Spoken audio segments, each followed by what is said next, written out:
Look alive!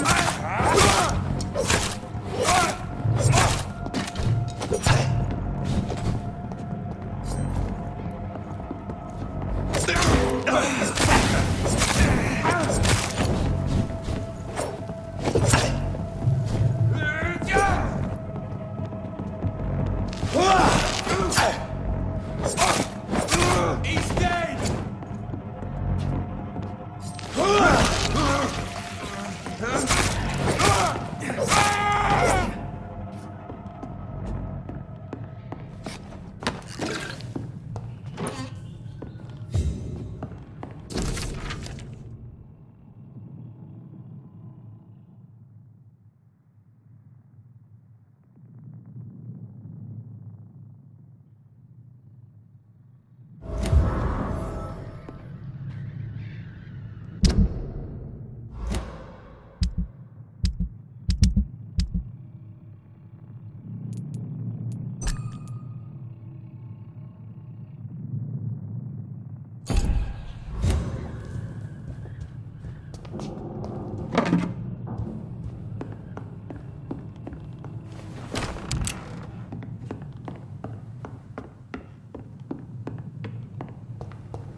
It's a leech! Kill it!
and faded walls are all I have to offer as a final resting place. This is a poor hospital, you know. Good evening. I'm Dr. Reed. Always a pleasure to meet a colleague, sir. Especially when he was supposedly dead. A colleague? Are you a doctor too? Not anymore, sir. I used to be Dr. Rakesh Chadana. Now, I'm just Mr. Chadana, pawnbroker and humble guardian of this morgue. What do you mean, you used to be a doctor? Was your license revoked? No, sir. It is just that I like to be precise. I run a little pawn shop while taking care of the dead. But I used to be a real doctor. A pawnbroker? I expect you get all types of people here. Yes, sir. All kind of people. For I sell all kind of goods. Who comes here to trade with you? It's very unhygienic, even unsafe. Diseases can spread. For the customers, for the hospital. I'm very cautious, sir. I've been a doctor, remember? And all my clients are good people. In fact, I think I only know good people. What kind of goods? With the quarantine, it's not always easy to buy things. So I trade, I exchange. Some people sell, some others buy. I like to help.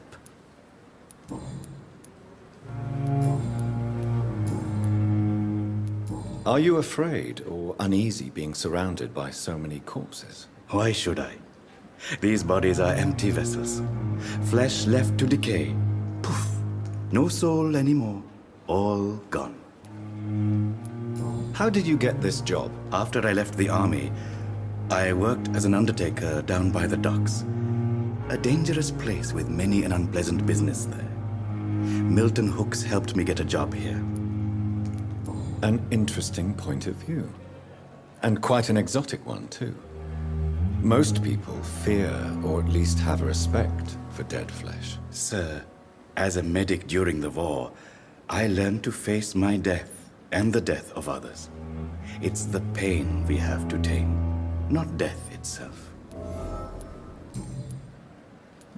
Have we met before? I don't think so, sir. Why? When we first talked, you said you were glad to meet me since I was reported dead. Funny story, sir. Your sister came here a few nights ago. You were missing, and she was looking for your body. She must be very relieved now. Do you work here alone? Yes, very easy work, sir. All I have to do is watch a few bodies. The situation was very different when the main morgue was still open. Why do you have to watch these bodies? Because these poor fellows have no names. We keep them in case someone comes looking for the missing. Sadly, very rarely happens. Why close the hospital's main morgue? It was for sanitary reasons after the beginning of the epidemic. Cadavers had to be moved to the nearest mass grave.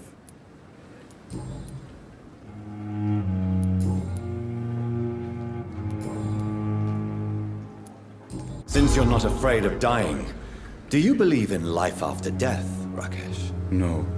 I believe we must do all the good we can while alive. For our time is short, and the obstacles are endless. Do you think you would enjoy immortality as a concept? I don't think so. Don't mistake me. I love life, and I'd like to live a long life. But everything has to decay, sir. Even goodwill. Do you really believe goodwill cannot last? As I said, sir, everything decays. If I was to never die, goodness, I would be bored or worse. And I like to be helpful, sir. Quite depressing, wouldn't you say? Yes, but the good news is we'll all die before losing our humanity, sir. So you're ready to die? No, I am not. I don't fear death, for I won't see it.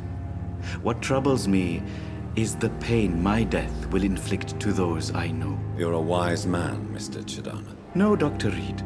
I am a foolish man. But I like to think otherwise.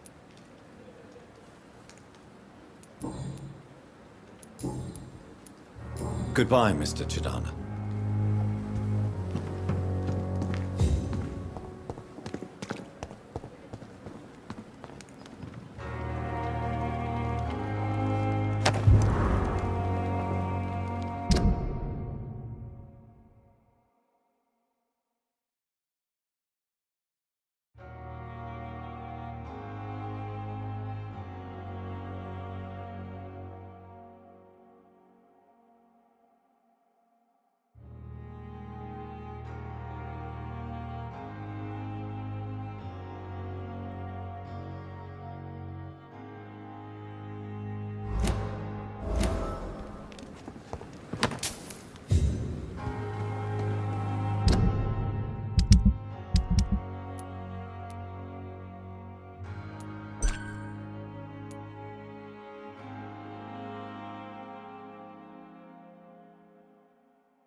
Good evening, Milton. Good evening, Doctor. Still trying to save lives? Tell me why you're extorting money from some of the patients here. If a patient wants a bed, he'll have to pay me a little fee. That's all. Where did you get the idea for such an immoral scam? Funny you should ask. The first time it was from a patient who bribed me to get a bed. It's only then I realized I could make a fortune. Admit it.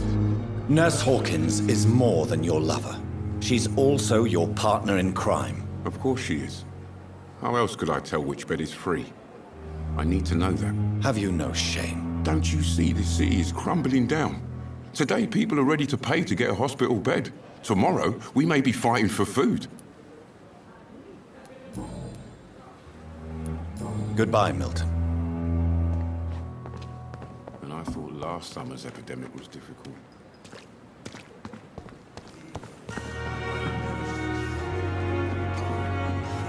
Good evening, Nurse Brannigan. Good evening, Doctor.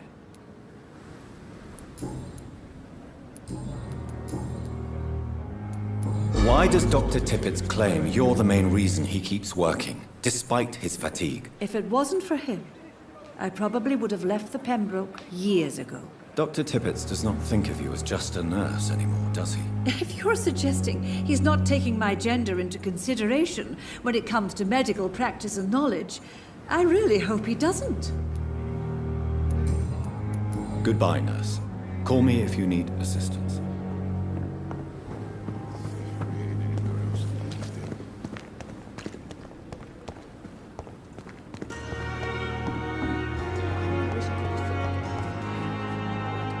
Yes, Doctor?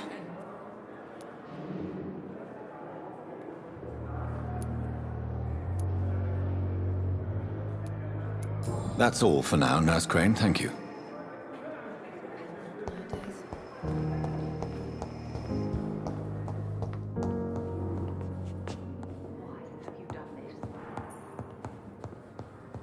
You always knew the words to calm the children.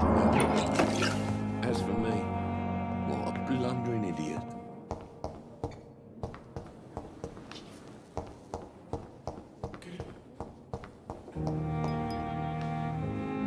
Good evening, sir. I'm Dr. Reed. I believe we're going to be colleagues. Reed, yes, I've been informed about your arrival. I'm Waverly Ackroyd. Welcome aboard, I suppose. Does my arrival inconvenience you in some way, Dr. Ackroyd? Let us just say that I don't particularly share Dr. Swansea's enthusiasm for hiring you. What we need here are reliable professionals, not overrated dabblers. If you have a problem with me, Dr. Ackroyd, please feel free to tell me. Dr. Swansea has imposed your presence on this hospital without asking anyone's advice. The benefit of his position. But I don't agree with it. I know we've never met before, but I believe this hospital could use all the help it can get. You will agree with that, I'm sure. Oh, but I have heard about you, Dr. Reed. Of course, you can't say the same about me, since I have not wasted my time courting the press. Aren't you too old for such jealousy? It really won't do you any good, you know. Don't be ridiculous, Dr. Reed. A simple glance is enough for me to know you have nothing for me to envy. Tell me, Waverly, what do you think of Dr. Strickland's enthusiasm for his experimental research? Strickland is playing with his patients' lives for pride and glory. Now that, sir, is unethical. Are you thinking about something in particular? Harvey Fiddick needs delicate surgery. I believe we should stick to the usual procedure, but my young colleague obviously disagrees. Why do you wish to lead this surgery? I strongly believe that Mr. Fiddick should not be butchered to test an unproven procedure. I really hope you're right about this, Dr. Ackroyd. I'm trusting your judgment on this. I'm not the kind of man who runs away from his responsibilities, Dr. Reed. There is no need for you to be looking over my shoulder. And are you not afraid that your rivalry with Strickland may be blinding you? Rivalry? I guess you could call it that. But I will never be childish enough to let my personal feelings affect my judgment. Since your tenure in this hospital is longer than mine, perhaps you can tell me more about this place. Let's just say I'm tired of the carelessness around me. I have always respected the skills of Dr. Swansea, but over time his enthusiasm has become displaced. Carelessness? Exactly what are you talking about? We're here to save lives. The people who trust us are not volunteering for experimentation. They're here to be healed. I don't intend to run any radical experiments, Doctor. Even if I, as any good practitioner should, express an interest in pushing the boundaries of medical research. Modern medical methods were created through audacity and ego. But there are rules in our line of work, and they're here to protect our patients.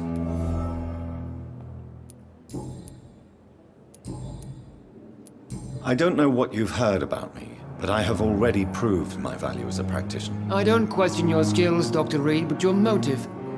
Is it money, fame, or are you truly dedicated? And what exactly is that supposed to mean? I served in the war just like you. But unlike you, I did not use the wounded to play the modern sorcerer. Be careful what you insinuate, Dr. Ackroyd. I only want you to admit you used those men to improve your theories.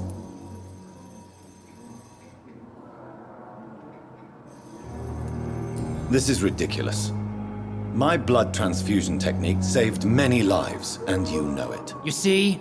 That is exactly what I hate about people like you. You avoid this kind of accusation instead of facing reality.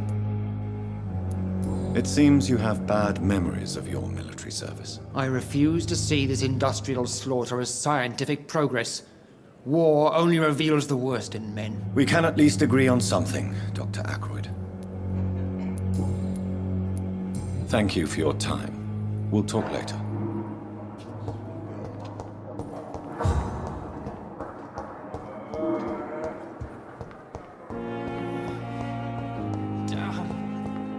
The pain. It's here again. Good evening, nurse. Good evening, Doctor. I don't think we've been introduced yet. My name is Pippa Hawkins. And I'm Dr. Jonathan Reed. Dr. Swansea has recently offered me a position in this hospital. Well, it's a euphemism that your help will be appreciated, Doctor. How would you describe the situation at the Pembroke Hospital? It's serious. The flu is wreaking havoc amongst the staff and patients. We are running out of everything. You must get a hold of yourself, nurse. Sorry, I'm exhausted. No one has any idea when this epidemic will be over. Nurse Hawkins, the Spanish flu won't last forever. Even the Black Plague didn't kill everyone. I wish I could believe you. But what if this epidemic was worse? What if in the end, nobody was spared? How long have you been a nurse? Well, long enough to see that the epidemic is winning. And no matter how qualified you are, don't tell me you'll change that. You're right. When dealing with such a terrible disease, one must remain humble. But that doesn't mean we shouldn't try our best. Sorry, Doctor. I don't want to sound bitter, but I'm just too tired to give a pep talk like Nurse Brannigan. How is the Pembroke staff coping with the epidemic? Well, not well. Milton, the ambulance driver, is even more grumpy than usual, especially concerning doctors. Why is Milton grumpy on a daily basis? Is it just an act? Milton's not the kind of man who's bothered about a bad reputation, whether he deserved it or not. Why does Milton dislike doctors? I don't know. Just ask him. But be warned, Milton is not the chatty type. Pippa, I know you're very close to Milton Hooks. Yes, Milton Hooks is my man. If you want to report me for that, just feel free, Doctor. I have no intention of reporting you, Nurse Hawkins. But are you aware of the risks? The rules say I won't be allowed to work as a nurse anymore. But here at the Pembroke, we break rules all the time. Is he worth the risk? Hey, I'm no perfect woman, and Milton is not the finest bloke. But we do our best to get by. That's all any of us can hope for nowadays.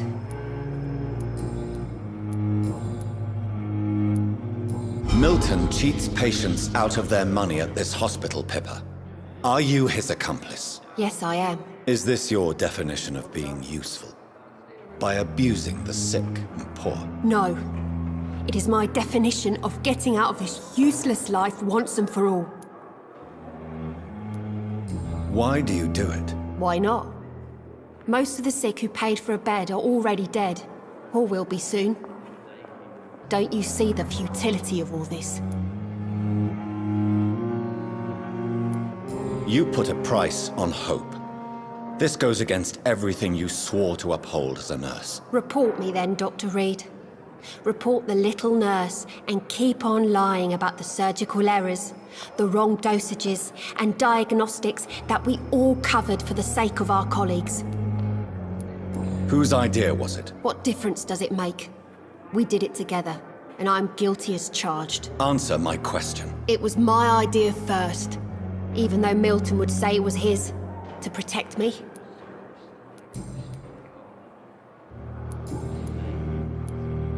Goodbye, Nurse Hawkins.